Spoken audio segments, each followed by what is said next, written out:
क्या ये जिम्मेदारी ऑल इंडिया जन आंदोलन संघर्ष न्याय मोर्चा की है, या फिर आशुतोष पाठक की है, या फिर भारत की सरकार की है?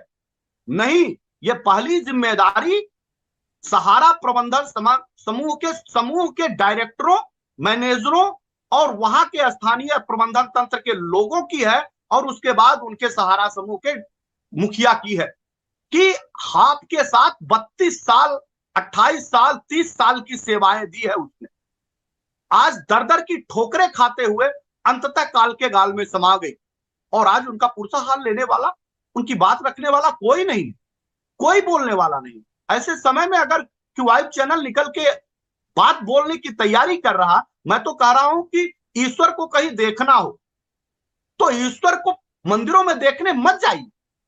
किसी मस्जिदों की इबादत करने मत जाइए, किसी चर्च में मत जाइए। जाइए ऐसी जगह पे जहां पे आशुतोष पाठक जैसे लोग दिखाई देते हो। आज इन मरहम लगाने के लिए, ये दर्द को साझा करने के लिए और लोगों की पीड़ा के साथ खड़े होने के लिए कोई ईश्वर साक्षात उतर के नहीं आता, वो अपना माध्यम भेजता है, जिसको आशुतोष पाठक जैसे लोग कहा करते हैं। तमाम ये साथी जो आपके साथ मंचों पे बैठे हैं, इनमें हम जिन ढूंढा तिन पाइया गहरे पानी पर, ये सब ईश्वर की प्रतिमूर्ति हैं। ये अपने दर्द को छुपाते हुए लाखों दर्द दिल से लगाए बैठे हैं, अश्कों को आंखों में छुपाए बैठे हैं। टपक न जाए जमी पे आंसू कहीं मेरे, इसीलिए तो हम मुस्कुराए बैठे हैं। तमाम चेहरे जो आपके सामने दिख रहे हैं, इतनी पीड़ा है, इतना दर्द है और इतना प्रेशर है, उसके बाद भी देश के 13 करोड़ निवेशकों और 12 लाख कार्यकर्ताओं की जिंदगी को बचाने के लिए अपने प्राणों की भी आहुति देने से नहीं चूक रहे। तो मैं आपको आज क्यूआईब चैनल पे आशुतोष पाठक जी की पूरी टीम जो आज लगातार हमारी बात भारत की सरकार तक, सुब्रत राय प्रबंधन तंत्र जैसे जालिम नरभक्षी लोगों तक पहुंचाने का प्रयास कर रही है कि ताकि उनका हृदय परिवर्तन हो जाए और वो देश के निवेशकों से सीधी बात करे। अरे किस बात का डर है भाई? 12 लाख कार्यकर्ता तुम्हारे थे, 13 लाख इन्वेस्टर तुम्हारे थे।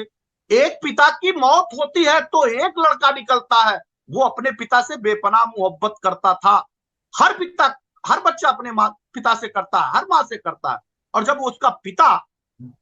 आन बेड पे हो, उसकी जिम्मेदारी होती है कि पुत्र व धर्म को पालन करने के लिए, क्योंकि पिता और माँ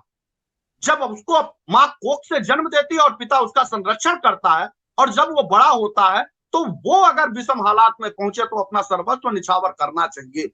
और उनको हर कोशिश तक यमराज से भी लड़कों को वापस लेके आना चाहिए। और कुछ पैसे जो संचित करके हम सभी साथियों ने रखे थे, हमने खुद,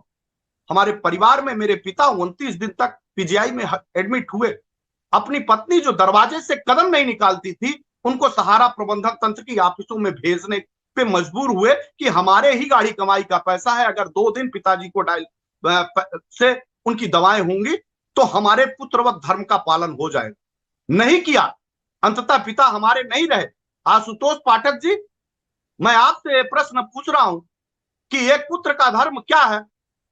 कि क्या अपने पिता को जाने अनजाने ईश्वर द्वारा दी गई गलतियों का या उनके द्वारा लिए गए व्यवस्थाओं से अगर पिता की जान चली जाती तो बात समझ में आती, लेकिन सारे व्यवस्थाएं संपन्न होने के बाद भी अगर उस पैसे से पिताजी की 2 दिन दवा अभयदेव करा लिया होता